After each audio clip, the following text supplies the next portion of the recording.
जय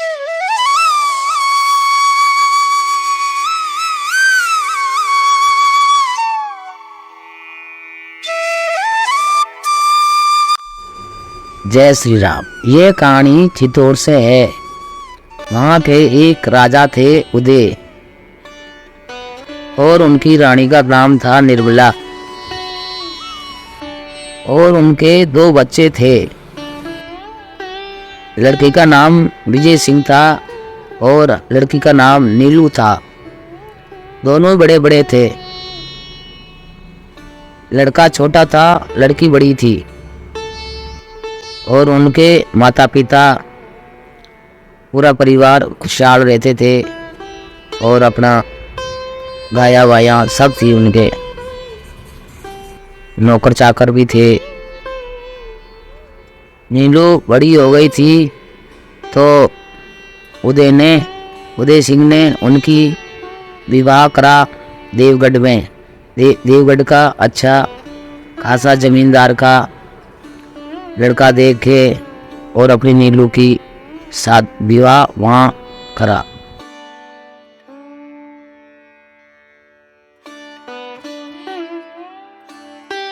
खूब खुशहाल तरीका से बेटी का विवाह करके और विदा करा देवगढ़।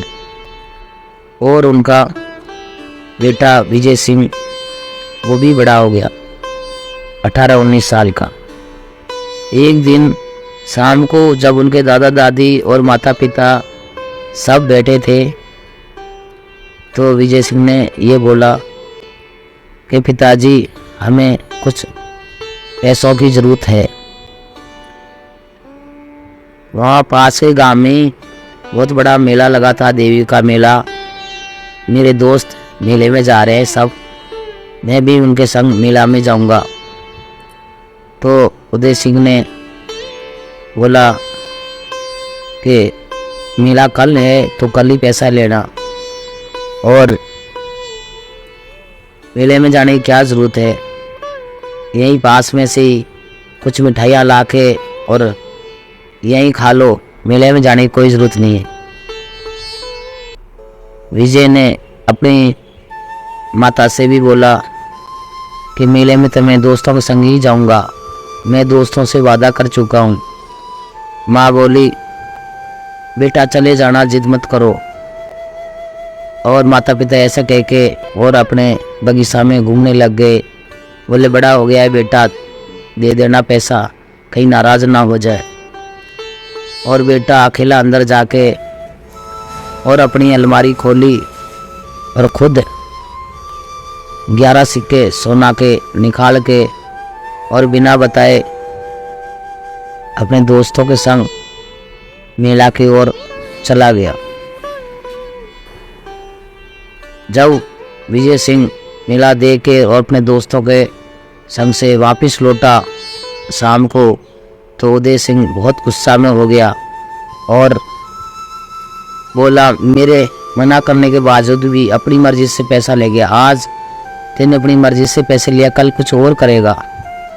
और उसकी माता के चुप कराने से भी चुप नहीं हुआ और बोले, जितने पैसे निकाले हैं उतने ही पैसे कमा के ला के दिखाओ, जब हम जाने तुम्हें, जब मेलों का शौक करना। उदय सिंह के एक ही बेटा था विजय, बेटी का तो विवाह कर लिया था, और उसे ज़्यादा लड़ने के कारण दादा दादी भी चुप करे। एक ही बेटा है, बेटा क्यों इतना लड़ रहा है, बड़ा हो जाएगा और कमाने लगेगा। बोले, नहीं माँ, तुम्हारे ही लाडकोट से बिगड़ा है ये। और बोले, जाके कमा के लाओ, जब घर में घुसना।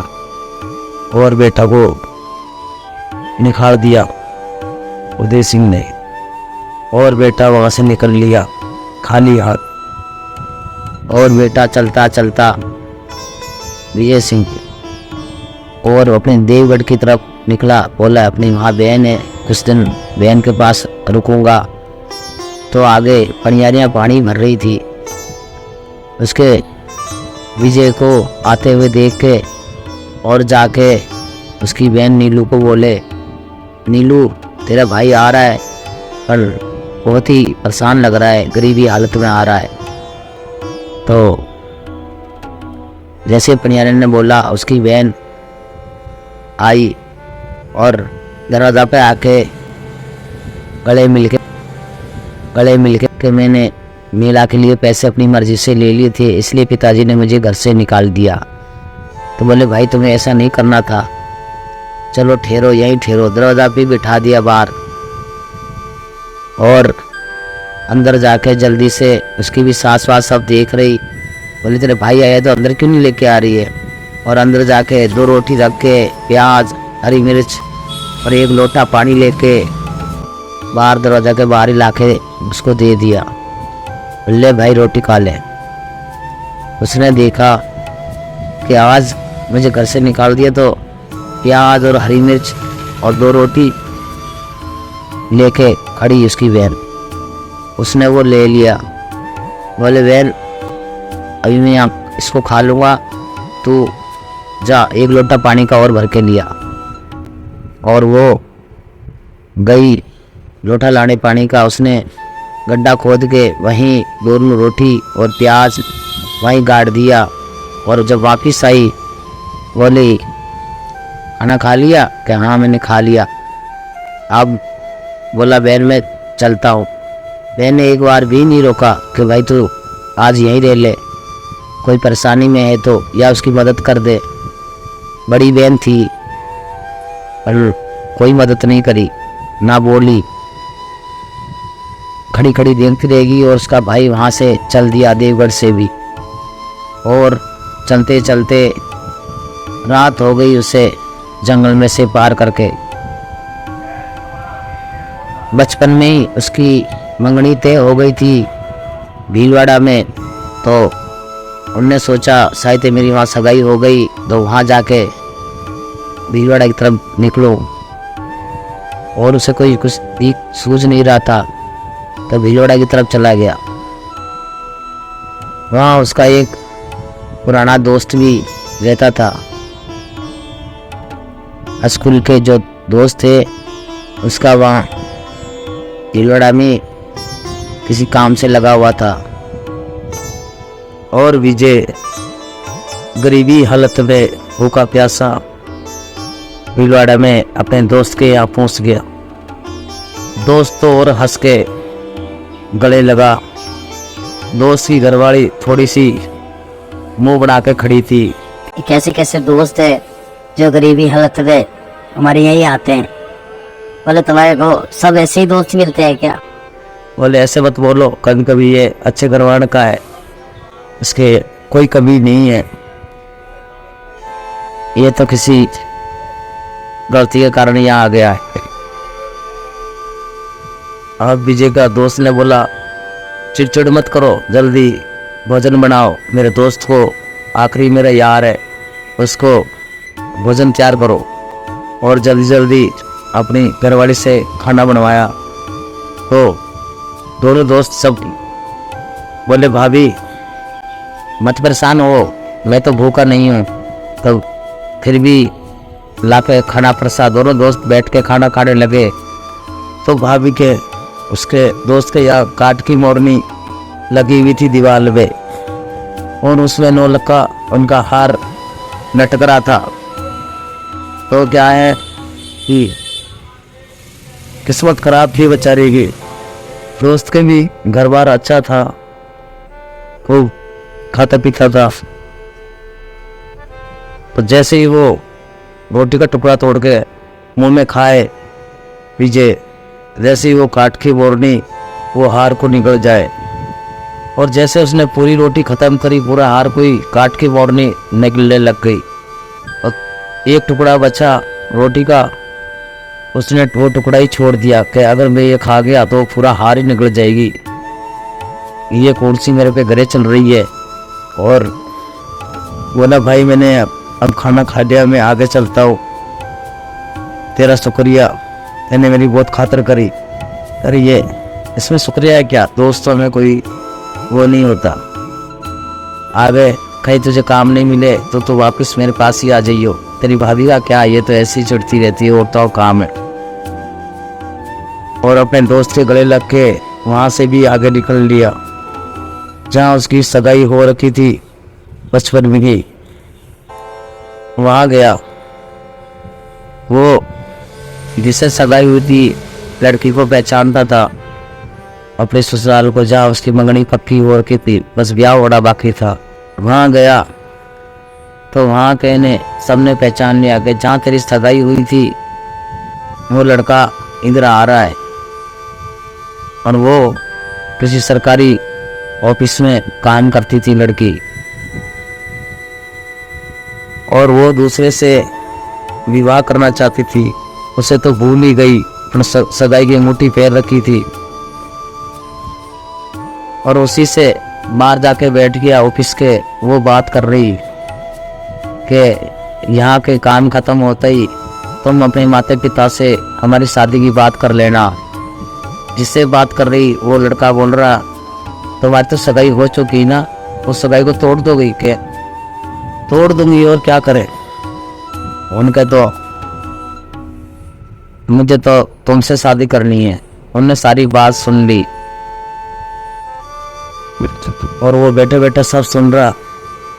तो बोला, तुम मुझसे प्यार करती तो जा, तो अपनी कोई भी चीज़ देख के और मेरे लिए बाहर से पान बनवा के ला। तो बोली, अभी तो मेरे पैसे नहीं हैं। और लड़की बोली कि तो फिर तू कैसे कहती मैं तुझसे प्यार करते हैं? तो लड़की ने इधर उधर देखा, कुछ नज़र नहीं आया। उसके हाथ में सगाई की अंगूठी थी। बोले, ये अंगूठी है, मैं इसको पान वाले को दे के आती हूँ। और वो लड़का बैठा बैठा हुआ विजय देख रहा, जाके अपनी सगाई की अंगूठी पान वाले को दे के पान बढ़वा लिया, और बोली मैं बाद में ले लूँगी अंगूठी, और ला के उसको दे दिया जो ऑफिस में रहता था सरकारी आदमी। विजय ने जाके अपने पास चैन थी गले में, वो देखे अंगूठी, वापस वो ले ली, पान वाले को चैन दे दी और अंगूठी सगाई की अपने हाथ में पकड़ के, और वहाँ से चला गया। उनका देखे बोले, ये तो मुझसे शादी न करना चाहती, हमारी अंगूठी भी इसने पान वाले को दे दी। और विजय ने सोचा कि भाई अब तो मुझे कुछ करके पिताजी के पैसे वापिस देने होंगे, नहीं तो मैं घर लौट नहीं सकता। और चलता चलता एक वीरवाड़ा के पास कई गांव में पहुंच गया, जहाँ बहुत ही बड़ा जमींदार रईस रहता था। उसकी बेटी के पेट में जने पानी के द्वारा पी गई, जो ना सांप रहता था, और वो बेहोश पड़ी रहती थी। उनने ड्यूटी लगा रखी थी उस गांव की कि जो कोई रात को ड्यूटी देगा उसको वो 10,000 सोना का सिक्के देगा। हर रोज गांव को की एक बेटे की ड्यूटी लगती थी, और कि कैसे करके वो सांप पार आए तो उसे मार दे, तरवाल दे दे के ड्यूटी लगवाता था। वहाँ एक कुमारी का बेटे का नंबर आ गया था उसी जमींदार के यहाँ, उस लड़की के यहाँ ड्यूटी लगाने का। कुमारी रो रही। वो लड़का विजय वहाँ पहुँच गया कि माताजी क्यों रो रही हो? क्या करूँ बेटा, मेरे तो एक ही बेटा है इस गांव का, हर कोई एक बेटा उस जमींदार की लड़की के यहाँ ड्यूटी लगाता है, वो मर जाता है, रात में उसे नाक काट जाता है, और वो धायन सबको खा जाएगी। और आज मेरे बेटा का नंबर आ गया, मेरे बेटा की सुबह तो उसकी नाश्ते उठा के लाना पड़ता है। तो बोले, ऐसी बात है कि माताजी रो मत, मैं कोई तरकीब निकालूंगा। और वो कुमारी के यार रुक गया कि तेरे पास कोई उपाय है बेटा? कि हाँ, तुम है ना, तुम्हारे बेटा के बदले में मेरे को ड्यूटी पे भेज देना, मैं चला जाऊंगा, और उसके कपड़े मुझे पहरा देना, और उसकी तरवाल भी मुझे दे देना। बोले, ठीक है बेटा, अगर तेरे पास कोई उपाय हो तो तू जाना आज ड्यूटी पे शाम को। और वो लड़का कुमार को तो वहीं रख दिया, रोटी वोटी खा के अच्छी तरह पेट भर के विजय कुमारी ने उसको अच्छी तरह रोटी खिलाई और अपने घर पे ही। और वो शाम हुआ रात को 9 बजे, और जब बोला वहाँ से आए उसके नौकर चाकर जमींदार के, बोले माता जी भेजो अपने बेटा को। तो बोले बेटा वो आ गई बुलाने। और विजय बोला माता जी चिंता करो मत करो, मैं जा रहा हूँ। तलवार लेके उसके बेटा के कपड़े पहन के वो चला गया। जमींदार ने बोला यहाँ तो आज उसका बेटा आने वाला था, ये वो मेरा भाई है धर्म का, आज मैं आया हूँ, मुझे ड्यूटी करनी है आज रात को। और उसने कुमार ने उसी बेटी की, जमींदारनी की बेटी के कक्ष में आराम से सोती, कभी होश में नहीं आती, और वो वहीं कुर्सी डाल के और तलवार लेके बैठ गया। जैसे ही उसका पेट में से नाग बाहर निकला और उसने रात को खचाखच उसने तलवार से काट दिया। और तो सो जाते थे रात को, इसलिए वो नाग उनको काट के वापिस चला जाता था। और उस रात विजय बहुत तेज था, सोया ही नहीं था बिल्कुल, और उसने नाग को काट के और साइड में डाल दिया और आराम से भाई कुर्सी पे सो गया। सुबह सैनिक चिल्लाते हुए आए कि आज और एक अजनबी भी मारा गया, आओ उसको भी उठा के लाश को उसका भी क्रियाक्रम करते हैं। वो उसके नौकर चाकर जमींदार के और आके बोले भाई तू नहीं मरा, कैसे मर जाते थे तुम, हम सबको मारना ही चाहते हो क्या? अरे तुम्हारे में दिमाग नहीं था, दिमाग की कमी है, तुम सब रात को खा पी के सो जाते थे इसलिए मारे जाते थे, मैं सोया ही नहीं रात भर तो कैसे मरूंगा? बोले भाई तू बड़ा किस्मत वाला है। और वो नाग मरने के बाद में लड़की की धीरे धीरे होश में आ गई, जमींदार की लड़की, और वापस वो भागे हुए दोनों नौकर गए और जाके बोले कि देखो वो तो जिंदा है, हर रोज हम तो गए थे उठाने कि भाई मर गया होगा। तो वो जमींदार भी एकदम होपलेस हो गया, बोला कैसे बच गया भाई, ये तो जिंदा है। आके देखा, बोले भाई तू बड़ा वाकई में किस्मत वाला है, एक पहली तू ही है जो इस नाग को मार पाया, इसने पूरे गांव के कई बेटे खा लिए। तुम अपने मुंह से मांगो, जो तुम्हें चाहिए वो मांगो, मैं दूंगा। तुमने मेरी अकेली बेटी की जिंदगी बचा दी और आज ये बेटी भी देख रहा हूँ जीवित तुम्हारी वजह से, और जो मांगोगे वो दूंगा। ते अब मैं किसी जिंदगी की मत नहीं लेता, मेरी किसी लड़की से मेरा विवाह करवा दो और जो तुम्हारे मन में आए वो दे दो। हमने बोले बहुत ही अच्छे, उनका खूब अच्छी तरह खुशी जमींदार ने विजय का विवाह करवाया और कुमारी घर से ही विवाह रचाया। वहीं से बारात चढ़ के गई, खूब नाच के, और जमींदार की लड़की सुंदर थी, उसके संग विवाह करा, खूब दहेज दिया, धन भी दिया। और वहाँ से जमींदार के यहाँ से विदा होके वापिस अपने गांव को विजय लौटने लगा। कुंवारी ने भी बोले बेटा आज तो नहीं होता तो मेरा बेटा भी जिंदा नहीं होता, तो बड़ा ही भला आदमी है, भगवान तेरा भला करे। और वहाँ से विदा होके वापिस अपने गांव को लौटने लगा। और 2-3 गाड़ी में उसका दहन दायस सुंदर सी दुल्हन लेके जब लौट के आया तो उसका रास्ते में भाई था, इसने उसे भोजन कराया, उसे उसके घर पे गया, वहाँ रोक के अपनी गाड़ियाँ, बोला मेरा धर्म का भाई है, मेरा दोस्त, मैं उससे मिल उसके घर पे फिर से भोजन खाऊंगा। और उससे तो पीछे उसकी घर वाली गालियाँ दे के बोले तेरा भाई चोर था, ये तूने बना रखा था दोस्त, मेरा हार ही ले गया। तो उसका दोस्त रोजना चुपचाप अपनी घरवाली की गालियाँ सुनता था बेचारा, और हार तो काट के मोर नींद में निकल लिया था। जैसे ही वो आया बोले भाई बहुत भूख लगी है, जल्दी जल्दी भाभी से भोजन बनवा और हम दोनों भाई आज साथ खाएंगे। बोले जल्दी बनवाता हूँ भाई, चिंता मत करो। उन्होंने बोले भाई फटाफट भोजन तैयार कर। और जैसे उसने भोजन बना के दोनों दोस्त बैठ के खाने लगे, तो अब उसकी किस्मत सही हो गई थी कि जैसे खाना खा रहा था टुकड़े, वैसे ही वो काट की मोरनी हार को वापस निकाल रही। और जब पूरा ही खाना भोजन खा लिया उसने, विजय ने, तो पूरा ही हार थाली में नीचे गिर पड़ा।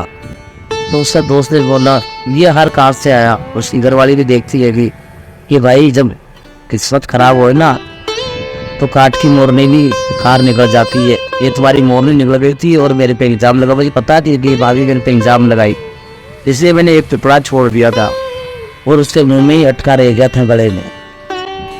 और आज मैंने सारे भोजन खा लिया, इसलिए इसने हार ही नीचे गिर दिया। ये भाई तो सब चेहरा किस्मत के लिए कुछ बात होती है, इसलिए तो तेरी भाभी ने तो तेरे पे इल्ज़ाम ही लगा दिया था और मुझे भी बहुत गालियाँ दी कि तेरा भाई हार चुरा के ले गया। वो बोली देवरी जी मुझे माफ कर दो, मुझे नहीं पता थी कि ये काट की मोरनी निकल गई है हाथ। और उनसे बोलो कोई बात नहीं, समय समय की बात है। वहाँ से उनसे मिलके और खुशी से गया अपने दुल्हन को लेके। आगे बढ़ा तो उसकी बहन के गांव की तरफ पहुँचा तो आगे से पनियारिया फिर से बोली कि तेरा भाई विजय तो बड़ी खूब खुशी से आ रहा है, 4 गाड़ियाँ हैं, खूब दहनदाइज है और दुल्हन है, खुशी से आ रहा है, इधर से तेरे गांव की तरफ ही आ रहा है। और बहन ने ढोल नगारे मंगवाए, खूब बाजा वाजा बजवा के भाई मेरा भाई आ रहा है। और बोले अपनी दौड़ाड़े देखो कि अच्छा भोजन बनाओ, हमारी संग में भाभी भी लेके आ रहा है। थाली लेके और दरवाजा पे खड़ी हो गई। भाई आके बोले बहन कैसी है? कि मैं तो ठीक हूँ भाई, अंदर चलो, अच्छी तरह भोजन वोजन करके जब जाना। बोले बहन ये देख हरी हरी प्याज हो गया ये यहाँ, और यहाँ ये गेहूँ भी हो गया है। वही रोटी लिया मैंने लिए, प्याज और 2 रोटी लिया, 1 लोटा का पानी लिया। ये जब मेरी किस्मत बड़ी ख़राब थी इसलिए आज मुझे अंदर बुला रही है। उस दिन मुझे दरवाज़ा से भी 2 रोटी खिला के भेज दिया। बोले भाई गलती हो गई, मुझे माफ़ करते। मैं भी पिताजी के तेने पैसे ले लिए थे इसलिए मैं गुस्सा में तेरे को ऐसे करा, ये बात तेरे साथ, मुझे माफ़ कर दे। कि नहीं बहन समय समय की बात होती है, होतेगा भैया, ना होतेगा कोई ना। यो वहाँ से भैया उसे मिल के कह दिया बहन बस यही पानी पी के चलता हूँ यहाँ से, घर पे आ जाना तुम। और निकल लिया। बहन उदास खड़ी रह गई। जब अपने घर की तरफ बढ़ा आगे तो उसकी माँ को पता लग गई कि विजय वापस आ रहा है। गांव के सब खुश हुए, दादा दादी खुश हुए, बोले हमारा बेटा लौट के वापस आ रहा है। और माँ ने भाग के अपने बेटा के गले लगी। और उदय सिंह बोले उदास होके खड़ा, बोले क्या बोलूँ मैं बेटा को। बोले गुस्सा में मैं कुछ ज़्यादा ही बोल गया, घर से निकाल दिया। और इसलिए फिर जाके उन्हें पिताजी के चरण छू के बोले पिताजी तुमने तो जो भी करा अच्छा ही करा, मुझे नहीं निकालते तो मुझे दुनियादारी का कैसे पता लगती कि जब समय खराब होता है तो कोई साथ नहीं होता और समय सब सही होए तो सब साथ होते हैं। तुम्हारा तो पिताजी धन्यवाद, मैं तुम पे नाराज नहीं हूँ, तुमने जो भी करा अच्छा करा। और विजय और उदय सिंह खुशी खुशी अब उनका परिवार रहने लगा, दुल्हन और वो। जय श्री